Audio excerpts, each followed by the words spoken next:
আমি কে জানো কথাগুলো বলছি কেন, এই অনেকগুলো ইউটিউব হচ্ছে তো, এগুলো মাইকে বাজবে সেই দোকানে, মানে হালকাতায়, চাটনি ব্যাপারি, এ ব্যাপারি, সে ব্যাপারি, কোম্পানি, এই আপনার দর্জির কারখানায়, সব জায়গায় বাজবে না, বাজবে না? তো মানুষ শুনবে যে বুড়োর বোঝা তুলে দিলে রসুলুল্লাহ খুশি হয়। সেই জন্য যদি কোনো বুড়ো লোক কন্ট্রোল ধরে নিয়ে আসে, কাঁপতে কাঁপতে হেঁটে হেঁটে, আমরা দেখতে পেলে সেই বস্তা মাথায় করে লবো ইনশাআল্লাহ। জোরে বলেন।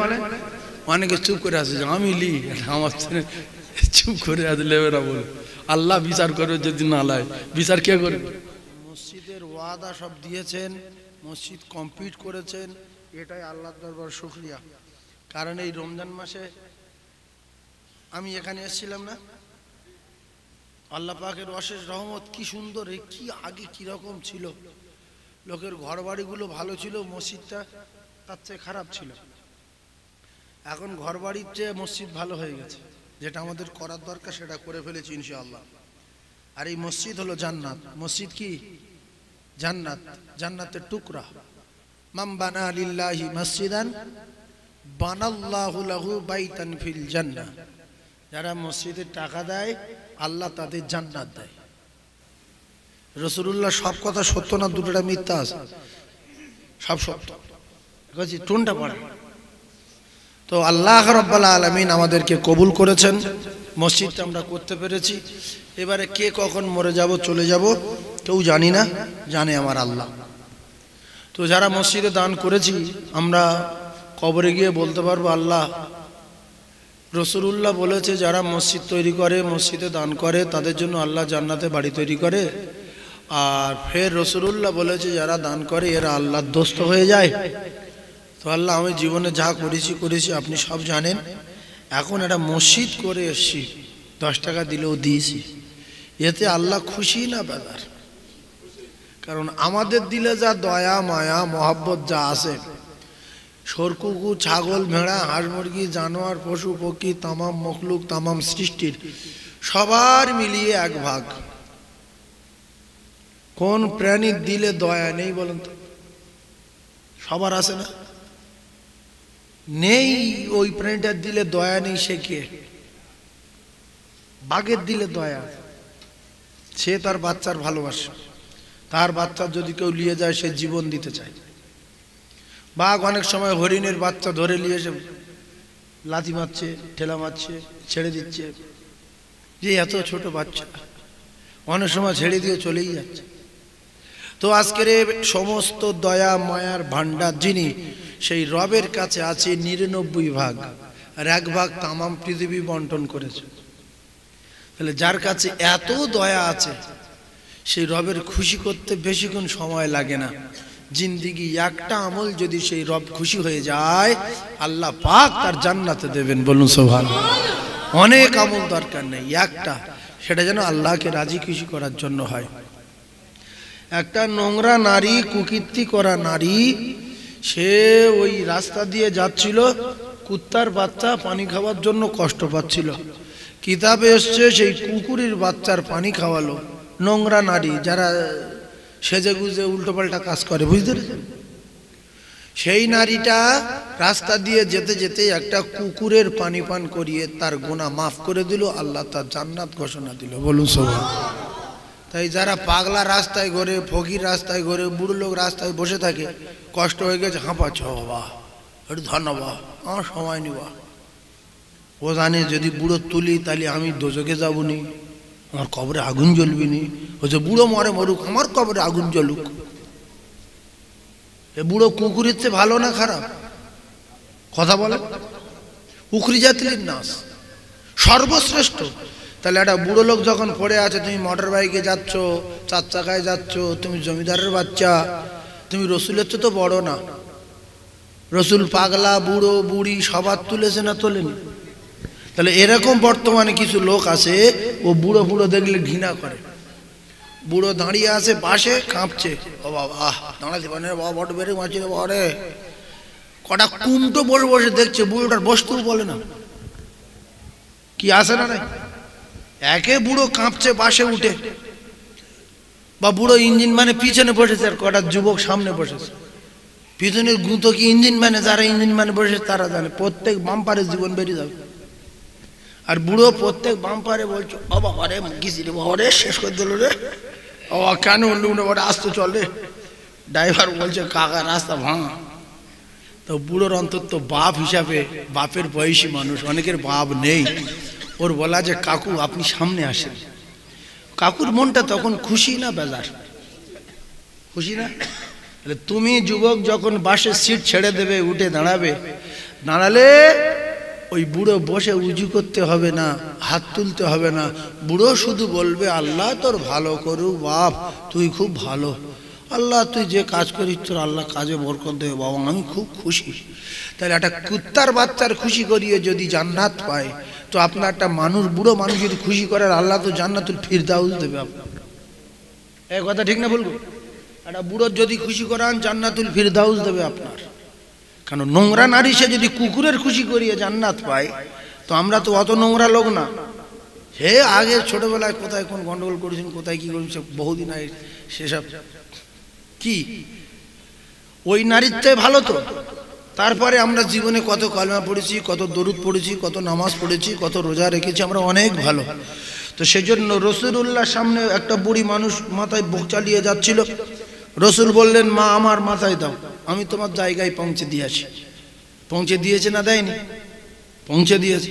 তাহলে এখন যদি কোনো বুড়ো 10 কেজি চাল কন্ট্রোল থেকে ধরলে কাঁপতে কাঁপতে আসে, তুমি মাস্টার হও, ডাক্তার হও, প্রফেসর হও, লয়ার হও, জজ হও, উকিল হও, ব্যারিস্টার হও, মুফতি হও, মাওলানা হও, ওই বুড়োর ঘাড়ে ব্যাগ তোমার ঘাড়ে নিতে হবে।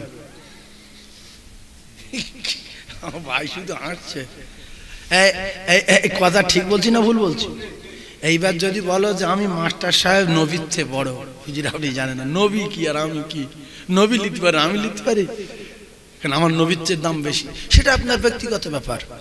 যদি বলেন যে মাস্টার ওই ডাক্তার ওই পৃথিবীর প্রধানমন্ত্রী ও যাই হই নবীর চেয়ে ছোট, তাহলে নবী যেটা করেছে তার উম্মতের সেটা করার দরকার আছে না নাই? এটা একটা মানে ফুলকপির বোঝা, এইটা কি ফুলকপির বোঝা বুড়োর ঘাড়ে লাগছিল, বুড়ো কোনো রকম ছেলেগুলো ধরে লেইবে বসে আছে, 10 মিনিট পরে সুস্থ হয়েছে, ফের তুলবে। এখন একটা দামি লোক আসছিল, জামা কাপড় সাদা, ভাই দেখছি উনি ভালো, মানে কোটিপতি, বলছে বাবা বুড়ো লোক তেমনি বুদ্ধি শুদ্ধি কম, মানে বুড়ো হয়ে গেলে যা ব্রেন আগে ছিল তার থেকে আরো মানে একদম লো হয়ে যায়, বাচ্চা ছেলেদের মতো হয়ে যায়, অত বুদ্ধি থাকে না, কারণ টাকা গাঁটি রেখে সারা ঘর মায় খুঁজছে। বুড়ো গোসল টোসল করে লুমি গোলার সময় খাবার করে পড়ে গেছে, বলছে সেই টাকা রে, টাকা চালের খড়ের ভিতর গুঁজে রেখে দুনিয়া মায় খুঁজে খুঁজে এর দই দিচ্ছে, ওর দিচ্ছে, মৌলবী গাছ তাবিজ করছে, পরে ঘর ছেড়িয়ে চাল চাওয়ার সময় দেখছে সেই টাকা পড়েছে। হয় না? হয় না? তো বুড়ো লোক যখন ওর বলছে বাবা, যে মন্ত্রী কি জানে বাবা একটু বোঝাটা মাথা তুললে বাপ, সে দাঁড়িয়ে বলছে তুমি বলো কি, আমি কে জানো, যাত্রার হুকুম করো, বোঝা তুলে দাও। তুমি যত বড় বাপের বেটা হও, তুমি যদি নবীর চেয়ে বড় না হও, তাহলে তোমার বোঝা তুলে দিতে হবে। কথা ঠিক না বলবো? এই কথাগুলো বলছি কেন, এই অনেকগুলো ইউটিউব হচ্ছে তো, এইগুলো মাইকে বাজবে সেই দোকানে, মানে হালকাতায়, চাটনি ব্যাপারি, এ ব্যাপারি, সে ব্যাপারি, কোম্পানি, এই আপনার দর্জির কারখানায়, সব জায়গায় বাজবে না? বাজবে না? তো মানুষ শুনবে যে বুড়োর বোঝা তুলে দিলে রসুলুল্লাহ খুশি হয়। সেই জন্য যদি কোনো বুড়ো লোক কন্ট্রোল ধরে নিয়ে আসে, কাঁপতে কাঁপতে হেঁটে হেঁটে, আমরা দেখতে পেলে সেই বস্তা মাথায় করে লব ইনশাআল্লাহ। জোরে বলেন। অনেকে চুপ করে আছে, আমি লি, আমার চুপ করে আছে, লেবে না বলে, আল্লাহ বিচার করবে, যদি না লাই বিচার কে করবে? এরপরে আমার আপনার গলায় একটা করে চিপ মেশিন বসানো আছে, আল্লাহ পাক বসিয়ে দিয়েছেন চিপ মেশিন নলিতে নলিতে গলাতে। আপনার টোটাল জিন্দেগি কোথায় কি করেছেন, কার উপকার করেছেন, কার ক্ষতি করেছেন, কার সর্বনাশ করেছেন, ওই চিপে অটোমেটিক রেকর্ড হচ্ছে। কেন এত সুন্দর জান্নাত তৈরি করে একজন নিম্নমানের জান্নাতীর এইরকম দুনিয়ার 10 গুণ করে জায়গা দেবে ফ্রি। চেক করবে না? করবে না? সেই জন্য একটা মানুষের চেক করার জন্য প্রথম তার গলার নলি চিপ।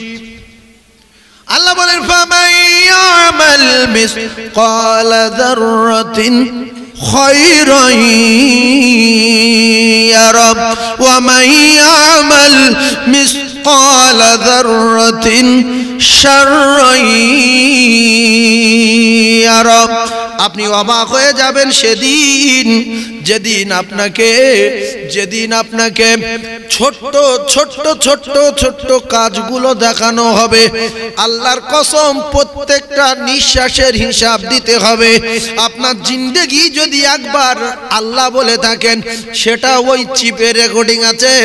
শালা সুমন্দি যতবার বলেছেন, গিন্নির গালাগালি করেছেন, শালার গাল দিয়েছেন, ভাইরাবার গালাগালি দিয়েছেন, গ্রামের লোকের গালাগালি দিয়েছেন, কার কি করেছেন সব রেকর্ড হয়ে গেছে। এরপরে ওয়ামান ইয়ামাল মিসকালা যাররাতিন শাররান ইয়ারা। আপনি গোপনে প্রকাশ্যে দিনের আলোতে রাতের অন্ধকারে রাস্তাঘাটে মাঠে জলে জঙ্গলে পাহাড়ে পর্বতে যেখানে সুস পরিমাণ অন্যায় করেছেন সেটা ওতে রেকর্ডিং হয়ে আছে। আল্লাহ প্রথম আপনার রেকর্ডিং বার করবে। কোরআন আয়াত বলছি মাথায় রাখেন। প্রথম আপনার ওই চিপ বার করবে। চিপ আপনার সামনে দেওয়া হবে, তুই দেখ, শুনেলে এবং লেখা আছে দেখেলে তুই জান্নাতে যাবি না জাহান্নামে যাবি দেখ। এই জন্য আমাদের আমল, আমাদের যে নামাজ কালাম, এতে জান্নাতে যাওয়া ঠিক। শুধু একমাত্র আল্লাহর দয়া ছাড়া আমরা যেতে পারবো না। আল্লাহ ওই যন্ত্রপাতি খুলে দেখিয়ে দিয়ে আমি তখন কাঁদবো যে আল্লাহ আমি তো জাহান্নামী, আপনি যদি দয়া করেন তাহলে যেতে পারবো, নাইলে আপনি আমার দোজখে দেন। এই জন্য যিনি জান্নাতে দেবেন সেই রবের বাড়ি মসজিদ। সেই রবের সঙ্গে আল্লাহর হস্তে বলছি সম্পর্ক রাখেন। নামাজ হোক না হোক, হচ্ছে কি না হচ্ছে জানেন তিনি। আমার তো মনে হচ্ছে যে আমি নামাজ পড়ছি, আমার হয় না, কিন্তু তবু আসছি একটা আশা রেখে। আমাদের সবার কি মনে হচ্ছে যে আমি নামাজ পড়ছি, হয় না, দোয়া করছি, হয় না, দান করছি, হয় না, তবুও আমি করছি কেন? আশা রাখি আল্লাহর উপরে। আল্লাহ পাক যদি কবুল করেন আমার একটু জান্নাতে যাওয়ার দরকার আছে, আমি জাহান্নামে যেতে চাই না। কলিজা টুকরা মুমিনেরা, এরপরে আপনি একটু বোঝার চেষ্টা করুন।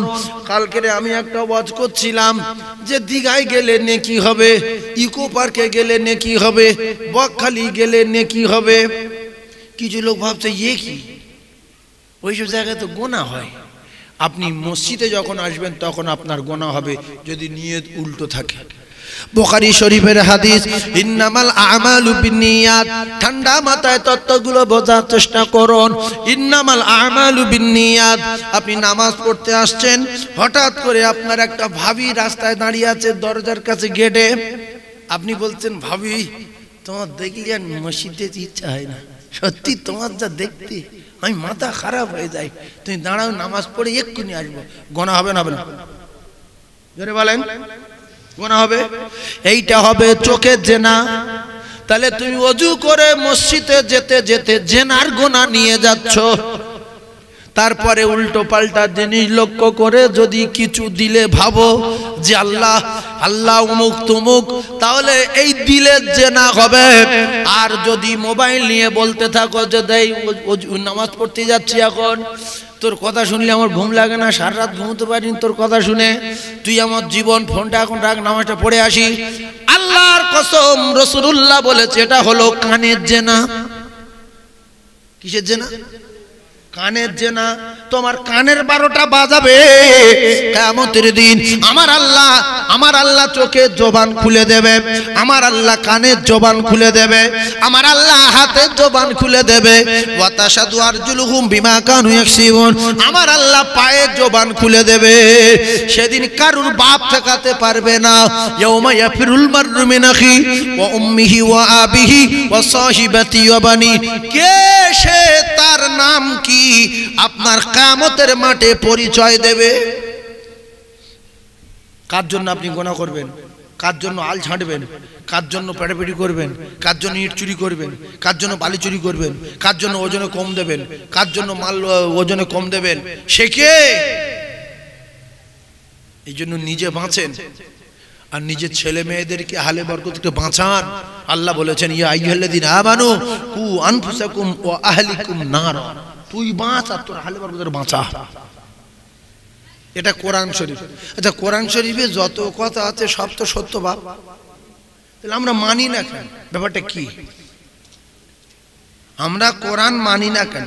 যদি বলেন সবাই মানি, না, মিথ্যাবাদী। যদি সবাই কোরআন মানতাম তাহলে 5 ওয়াক্ত নামাজ জামাতের সঙ্গে পড়তাম। নামাজের কথা কোরআনে বহুত জায়গায় বলা আছে না? তাও 15-20 জায়গায় না, আরো বেশি। দেখো বলছে 82, মানে সবাই জানে। আল্লাহু আকবার। তাহলে 82 জায়গায় যদি বলা হলো, যে লোকটা বলছে তার গিন্নি জানে, তার ছেলে মেয়ে জানে। আর একটা তত্ত্ব আমি আপনাদেরকে দেই, আপনি যখন নামাজ পড়তে আসছেন, ও কলিজার টুকরা ভাইরা কথা মাথায় রাখেন। এইবারে যে কথা বললাম বলা হলো না, তাহলে মসজিদে যেতে যেতে গুনাহ হয়, নামাজ পড়তে যেতে যেতে গুনাহ হয়। আর যদি নামাজ পড়তে আসতে আসতে কোনো ভাবির সঙ্গে দেখা হয়, ওইভাবে চোখ নিচু করে ভিতরে যদি কিছু এসে যায়, বলবেন লা হাওলা ওয়ালা কুওয়াতা ইল্লা বিল্লাহিল আলিয়্যিল আযীম। চোখ বন্ধ করে মসজিদে আসেন, দোয়া পড়তে পড়তে আল্লাহর কসম প্রত্যেক কদমে নেকি লেখা হবে। দিঘায় গিয়েছেন নেকি হবে, দিঘায় গিয়ে বাস থেকে নেমে যেতে যেতে সুবহানাল্লাহ আলহামদুলিল্লাহ ওয়ালা ইলাহা ইল্লাল্লাহু আল্লাহু আকবার, এর পরে দিঘায় নেমে আপনি বলবেন সুবহানাল্লাহ, আল্লাহ কি বড় সাগর, এই আপনার কুদরত ছাড়া কিছু না, পৃথিবীর কোনো মানুষ সাগর কাটাতে পারে না। আল্লাহু আকবার, আল্লাহ আপনি কতই না মহান। ওখান থেকে ঘুরে এসে ঘর ভাড়া করুন, জোহরের নামাজ পড়ুন, আসরের নামাজ পড়ুন, কোরআন শরীফ না পড়তে পারেন সূরা ইখলাস, দরুদ শরীফ, কলমা শরীফ, ফালাক না যা কিছু পড়ুন, পড়ে আল্লাহর দরবারে কাঁদেন। কারণ আল্লাহ পাক বলছে কুল সিরু ফিল আরদ, তোমরা একটু আমার দুনিয়াটা ঘুরে ঘুরে দেখো। কোরআন শরীফ কি বলছে? যে আমার দুনিয়া ঘুরে দেখো। কিন্তু কিছু মানুষ আছে যেখানটায় জন্ম হয়েছে সেখানটায় মাটি কেটে কেটে খেয়ে মরে গেছে, এ নড়েনি, শুধু কবি চাষ করছে, ভেন্ডি, এমনি কুটুম বাড়ি যায় না। আচ্ছা, আপনাদের বাড়ি তো এখানে বলেন বাসন্তী, এখানটায় বাসন্তী গেছেন সবাই? সবাই গেছেন? এই যত লোক আছে এর ভিতরে হয়তো 10 জন গেছে, আত্মীয় টাত্মীয় আছে 10 জন গেছে। কিন্তু এত লোক, আল্লাহ বলছে আমার দুনিয়া ঘুরে দেখ, আমার বান্দারা এখানে দেখ, কোথায় কত নদী, কোথায় কত গাছ, জঙ্গলে এত গাছ বসা লোকে। আপনি যদি 50 বছর ধরে জঙ্গলে ঘোরেন, জঙ্গলে শেষ নেই। সুন্দরবন লোক বেড়াতে কোথায় যায়? একটুখানি একটা খালে লেবে ভোঁ করে ঘুরে আসে, সামনে দেখছে যে বঙ্গোপসাগর, বাপ ওদিকে যায়নি, বাপ জঙ্গল দেখার দরকার, চলে গাড়ি ঘুরো ঘুরো বট ঘুরো, বা ঢেউ আসছে, আর একটা পাহাড়ের মতো ঢেউ আসছে, শুধু বলতে ঘুরিয়ে এলে। আর ওখানে 7-8টা মুখ এক জায়গায় দাঁড়িয়ে শুধু হাত এরম বলছে, বলছে চলে যা, বাঁচ বিজয় চলে যা। আর একজন বলছে এসো এসো, যদি মরো এসো। তো সে জায়গায় যায় না। তাহলে ওই যে জঙ্গল, আপনার ভাবতে হবে যে এত জঙ্গলে গাছ বসিয়েছে কে, এত বড় সাগর কাটিয়েছে কে, এত মাছ তৈরি করেছে কে। এজন্য আপনার রোগ হলে, সমস্যা হলে, মাথার গন্ডগোল হলে, শরীর খারাপ হলে, অনেক জ্ঞানী ডাক্তাররা বলে যে আপনি একটু বেড়াতে যাবেন, বকখালি যাবেন, সুন্দরবনে যাবেন, দীঘায় যাবেন, একটু অন্য হাওয়া গায়ে লাগাবেন, এক জায়গায় বসে থাকবেন না। কিন্তু দুটাটা মানুষ আছে যেখানে জন্মেছে সেখানটায় বেগুন চাষ করে করে, কবি চাষ করে করে ওইভাবে কুইবে কুইবে মরে গেছে। না গেছে কলকাতায়, না গেছে বাসন্তী, না গেছে মালঞ্চয়, শুধু কোপাচ্ছে। আল্লাহ কি তোমার কোপাতে পেটিছে? আসে না নাই? কোদাল কোদাল এত বড় ফলা কোদালে, সে কোদাল মাটি কেটে কেটে কেটে কেটে লাস্ট এয়ারটুকু হয়ে গেছে। আসে না নাই? আপনাদের কি আমার রস শুনে রাগ হচ্ছে? আমি কিন্তু বহুত দিন থেকে এই গ্রামে আসছি, বহুত দিন, শিয়ামালে আজ থেকে 20-25 বছর আগে আমার ওই ডাক্তার ভাই নিয়ে এসেছিল। হ্যাঁ, তখন ওই 200, 250, 300 করে দিত, তাই বিরাট খুশি। আমি তখন ইয়ামতি করতাম মাসে 500 টাকা। মাসে কত? 500 টাকায় 1 মাস। মসজিদের সামনে একটা চপ দোকান ছিল, তো 2 দিন 3 দিন পরে পরে একটা করে চপ খেতাম। 50 মুড়ি কিনলে ওই মুড়ি নিয়ে রেখে দিতাম, 1 মুঠো খেয়ে মসজিদের সামসাইডে রেখে দেবো।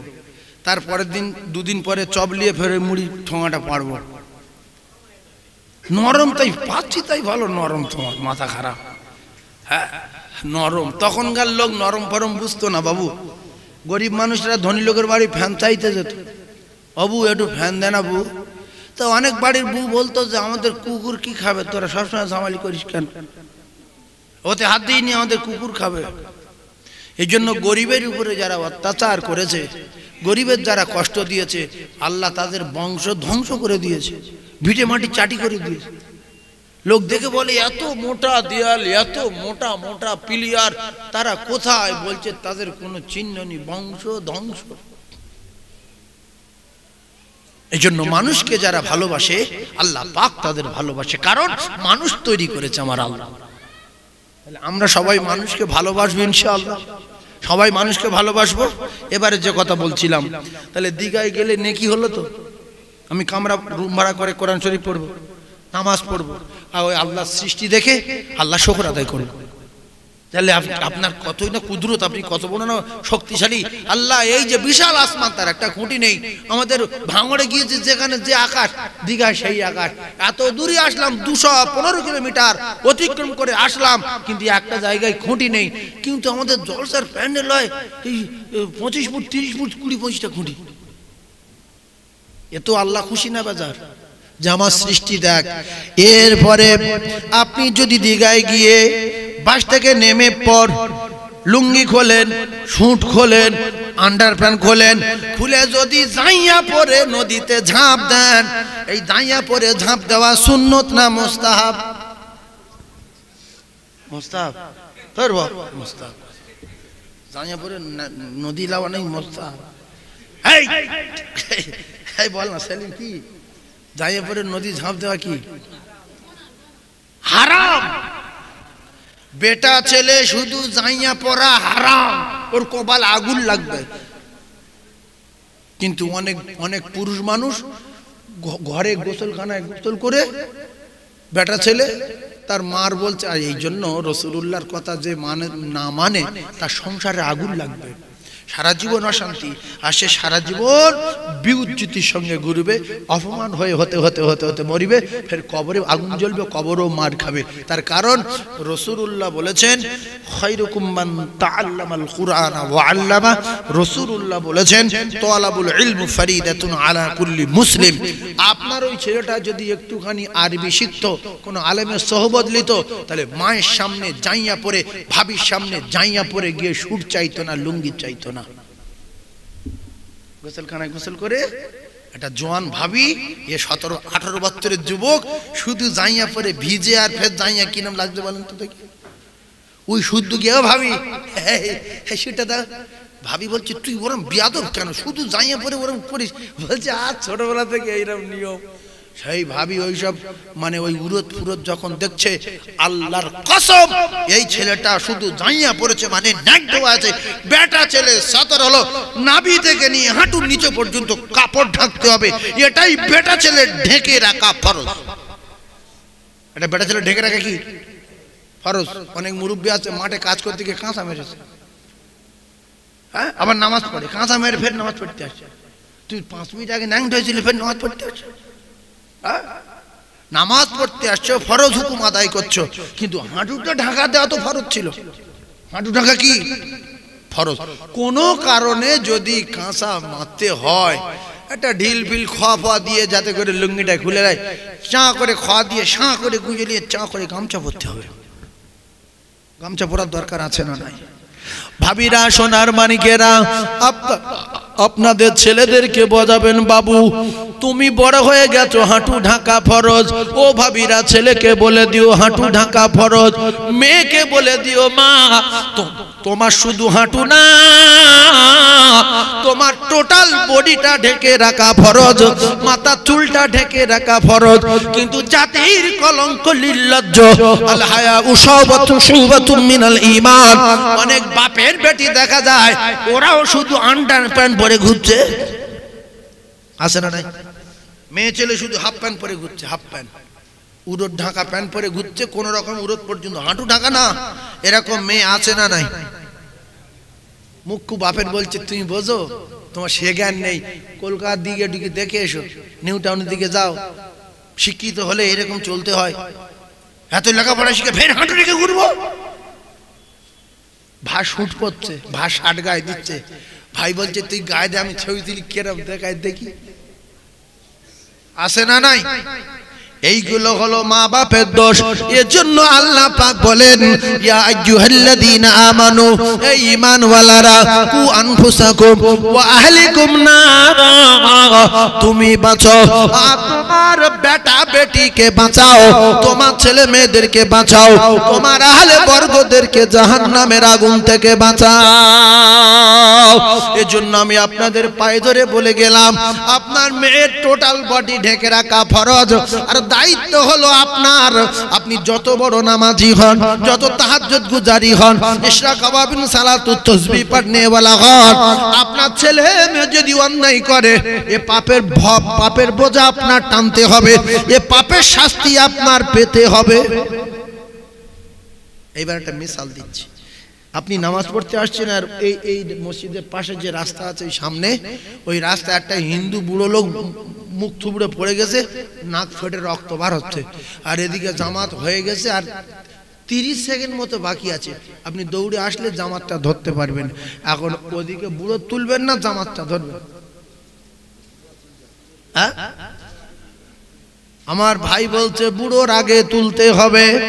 এটা যদি আপনার জ্ঞানে হয়, হাদিসের কথা হয়, ঠান্ডা মাথায় বোঝার চেষ্টা করবেন, তাহলে আপনি যদি এটাও বুঝতে পারেন বুড়োর আগে তুলতে হবে, নামাজ পড়ে পড়া যাবে, তাহলে আল্লাহ বলেন তা'মুরুনা বিল মা'রুফ ওয়া তানহাউনা আনিল মুনকার নাম্বার 1।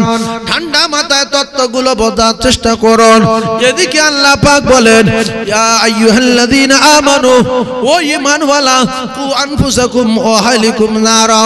একটা বুড়ো যদি রাস্তায় পড়ে যায়, তার আগে তুলে সুস্থ করে যদি নামাজে যেতে হয়, তাহলে আপনি বাপের বেটা নামাজ পড়তে আসছেন, আপনার চারটে ছেলে আর 4টে বৌমা, আর আপনার স্ত্রী জাহান্নামের আগুনে জ্বলছে, আপনি দেখে কি করে নামাজ পড়তে আসছেন? আপনার ছেলে যদি এক ওয়াক্ত নামাজ কাজা করে 2,88,00,000 বছর জাহান্নামের আগুনে জ্বলছে, তাহলে আপনার কি করে আসতে হবে? তুলে আসতে হবে। যাই কছি নামাজের টাইমে গেছে, ওঠ বাপ। ও বলল আব্বা চলো আমি যাচ্ছি, তুমি যাও। আল্লাহর কসম, তাহলে কিয়ামতের দিন আপনার ধরতে পারবে না। আর আপনি যদি দয়া দেখান, রাত 12টায় এসে শুয়েছে, 12:30 এসে শুয়েছে, আমি ওর ডাকবো না, কষ্ট হবে, তাহলে এর শাস্তি একদিন আপনার পেতে হবে। হিসাব বুঝতে পারছেন? তাহলে আপনার বুড়োর উপরে দরদ বেশি না আপনার ছেলের উপরে দরদ বেশি? কার? ছেলের না বুড়ো? ছেলের। তাহলে বুড়োর যদি তুলতে হয়, এ জ্ঞান যদি টনটনে থাকে, তাহলে বুড়োর আগে আপনার ছেলের ধরতে হবে। কারণ বাপের যদি খাওয়ানো হয়, বাপের খাওয়াতে হবে, তারপরে বেশি হলে গ্রামের লোকের। কেউ যদি বাপের ভাত না দিয়ে, মায়ের ভাত না দিয়ে গ্রামের বুড়ো আর বুড়িগুলো বিরাট সেবা করে, এর কপালে আগুন জ্বলবে, ঠিকানা জাহান্নাম। নিজের সন্তানকে ডেকে আসতে হবে। যদি বলেন হুজুর বহুবার ডেকে তার হয় না, আল্লাহর রাস্তে জানিয়ে দেই, আল্লাহর নবী নিজে বিশ্ব নবী হাবিবুল্লাহর আখায়ে নামদার তাজদার মদিনার আপন চাচাকে বারবার বুঝিয়েছেন। চাচা কলেমা পড়লেন, চাচা আল্লাহকে মেনে নেন, কোনোদিন রাশ করেনি, কোনোদিন মারিনি, বরং যারা রাসূলুল্লাহর লম্পট বলেছে, মিথ্যাবাদী বলেছে, ধোঁকাবাজ বলেছে, চিটিংবাজ বলেছে, বলেছে, ভণ্ড বলেছে। এই নামাজ পড়ার কথা বলতে গিয়ে এর ভিতর থেকে যারা মেনে নিয়েছে আল্লাহ পাক তাদের জান্নাতি ঘোষণা দিয়েছে। ও কলিজার টুকরারা, এর ভিতরে যারা মেনে নিয়েছে আমার আল্লাহ পাক তাদের উপরে রাজি হয়ে গেছে। এর জন্য সাহাবায়ে কেরামদের উপরে আমার আল্লাহ রাজি বলে প্রত্যেকটা সাহাবার নাম ধরলে রাদিয়াল্লাহু তাআলা আনহু বলতে হয়। একটু হিসাবে আসবেন। কিন্তু আপনি কোন আক্কেলে বলছেন? আপনার আক্কেলটা কি যে আমার ছেলে 30 বছর ডাকছি একটা নে কোনোদিন আসে না সেজন্য আমি ডাকি না? না না না, 70 বছর যদি ডাকতে হয় ডাকবেন। যদি নামাজ না পড়ে বিচার আল্লাহ করবে। আপনি তো ওর থেকে কেটে গেলেন, বেরিয়ে গেলেন, কারণ আপনার গলায় চিপ বসানো আছে। মিথ্যাবাদী যেদিন মিথ্যা কথা বলবে আল্লাহ পাক সেদিন রেকর্ডিং বার করে দেবে। মিথ্যাবাদী যেদিন মিথ্যা কথা বলবে আল্লাহ পাক সেদিন হাতের জবান খুলে দেবে। মিথ্যাবাদী যেদিন মিথ্যা কথা বলবে আল্লাহ পাক সেদিন অঙ্গ প্রত্যঙ্গ জবান খুলে দেবে। অনেক লোক আছে বলে আমার ছেলে দোকানদারি করে, কখনো রাত 2টায় আসে, 1:30টায় আসে, ওটা ঘুম জন ছেলে ঘুমোয় বাবা। হ্যাঁ ডেকে কি করবো, পরে পড়বে। এখন ওই ছেলে আপনার টুটি ধরবে, যাই এদিকে আয়, জান্নাতে যাবি, বিশাল তাহাজ্জুদ পড়তিস, তোর আজকে টুটির ওপর পা তুলে জিব্বার কত, তোর বুকির ওর পা তুলেতে বুকির হাড় লেতে লেতে ভাঙবো। নাজালহুমা তাহাত আকদামিনা লিয়াকুনা মিনাল আসফালিন। তোর 12টা বাজাবো, নামাজ পড়ার স্বাদ তোর মেটাবো। তুই আমার দেখে যাসনি কেন মসজিদে যাওয়ার সময়?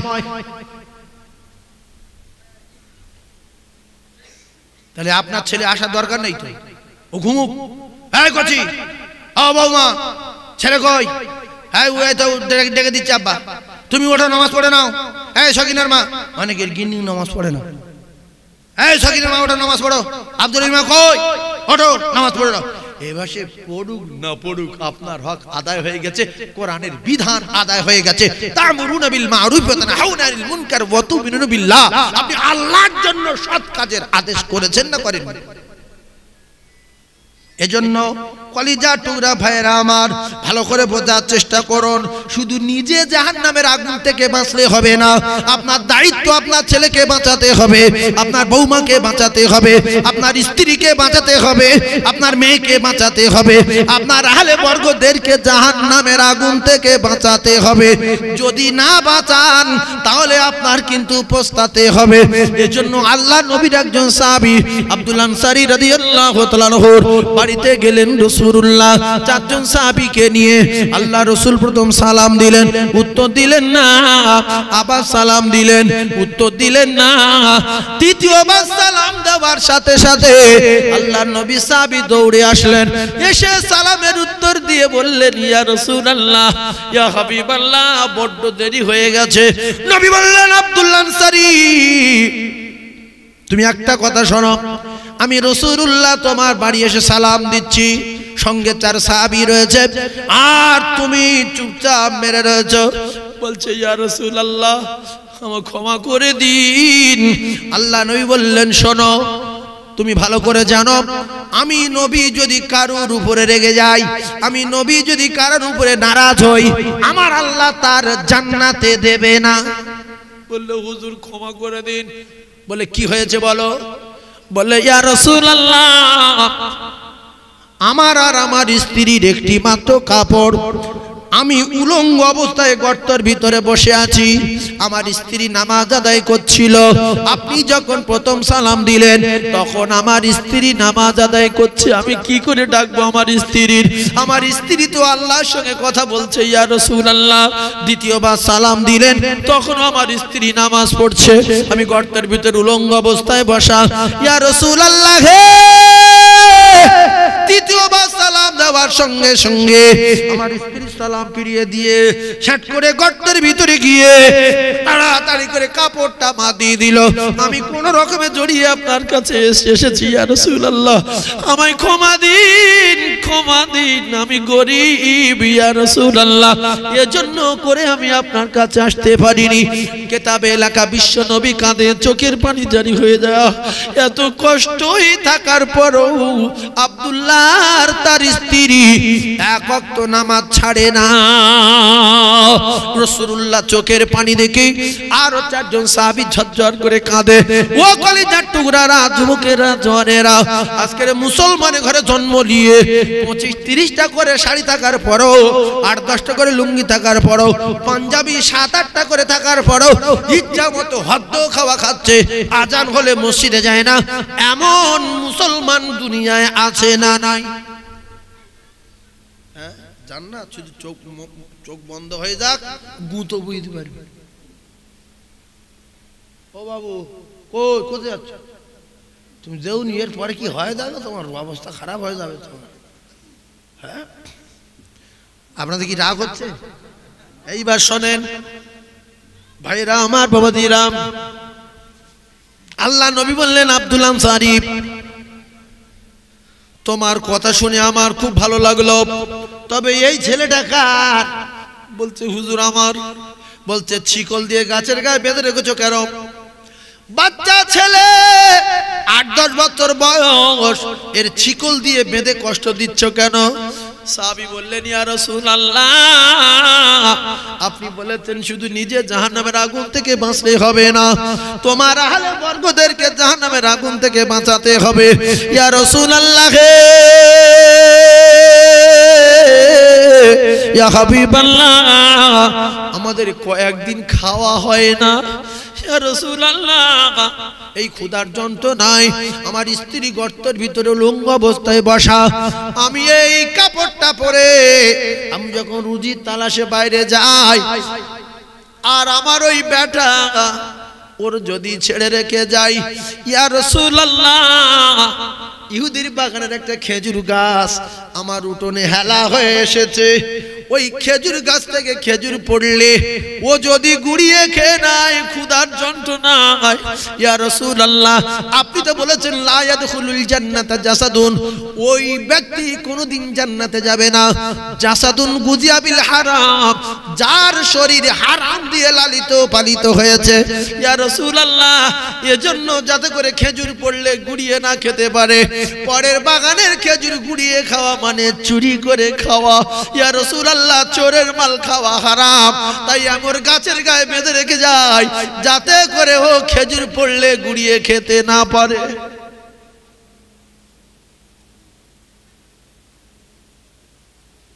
আর আমরা ছেলেদের কি বলি, বাবা খুব ঝড় হয়েছে ভোরের বেলা, এই আম পড়েছে কি দেখা লোকের কাছে, যা বাপ গুড়ে লিয়া, এক ব্যাগ আম এনেছে, বাপ দুপুরবেলা ডাল দিয়ে খাচ্ছে, বলছে কোথায় পেয়েছি রে? বলছে ওই আব্দুলের বাবার বাগান থেকে গুড়ে নিয়েছি। বলছে কথা বলছে 1 বস্তা।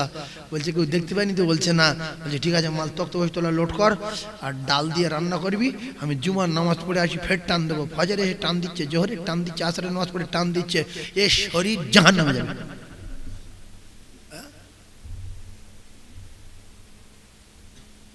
এরা মুসলমান আছে না নাই? মা ভরে বেলা ডেকে দিচ্ছে, বাবা ঝড় হয়েছে জানি না? বলছে মা না। বলছে ছুটে যা। আর ও জানে কার কথা আম গাছ আছে, আষাঢ় খেয়ে খেয়ে ঘুরেছে। এইবারে সে আম বাগানে যাদের বাগান, সকালবেলা উঠে দরজা খুলে ওর মেয়ে ছেলে ফুলে নাতিপুতি বলছে, আই করছি যা বাগান যা, ব্যাগলে যা, আমলি আয়। গিয়ে দেখছে একটা আমনি, শুধু মানুষের পাত দাগ। তো এবারে বাড়ি গেছে, বলছে ও মা কিচ্ছু নেই।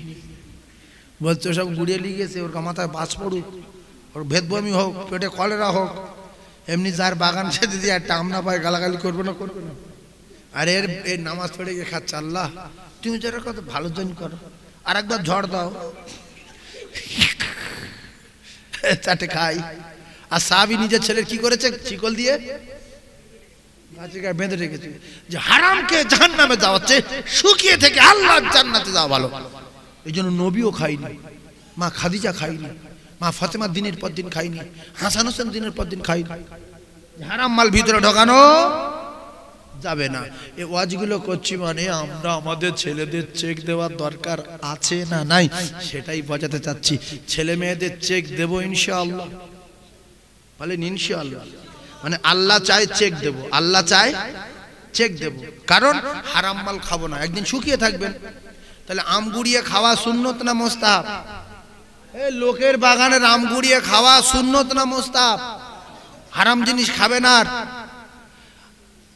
এই ওয়াজ শুনে যদি ঝড়ের পরে বাগানের মালিকগুলো আম এরকম লাট পায় বাগানে, বলবে সাইফুল্লাহ সাহেবের ফের দাওয়াত করো আল্লাহ, আমি আজ সাইফুল্লাহ সাহেব আইলে 5টা দেবো। আর ফের বলবে যে হুজুর এই আম পড়ে গেলে খেতে নেই, এই ওয়াজটাটি করেন, 5টা আমি দিচ্ছি। এরপরে বর্ষার সময় এর পুকুরে গিয়ে সেগুন জাল বাঁধছে, ওর পুকুরে গিয়ে কই মাছ ধরছে, ওর পুকুরে গিয়ে লাটা মাছ ধরছে। পুকুরের মালিক দৌড়ে আসছে, ইট ছেলে মারছে, গালাগালি দিচ্ছে। এতগুলো কই মাছ নিয়ে এসে তাহাজ্জুদ পড়ার বাপের দিয়েছে, আর ও বাপ খাচ্ছে আর বলছে ফের বিকেলে যাস, কই মাছে যে এত স্বাদ, অত হারাম জিনিস স্বাদ লাগবে। এজন্য রাসূলুল্লাহ বলেছেন লা ইয়াদখুলুল জান্নাতা জাসাদুন, ওই ব্যক্তি জাহান্নামে যাবে, জাহান্নামে যাবে। লা ইয়াদখুলুল জান্নাতা, কোনদিন যাবে না, যাবে না, যাবে না। জাসাদুন গুজিয়া বিল হারাম, যার শরীরে হারাম দিয়ে লালিত পালিত হয়েছে। জান্নাত এত সহজ?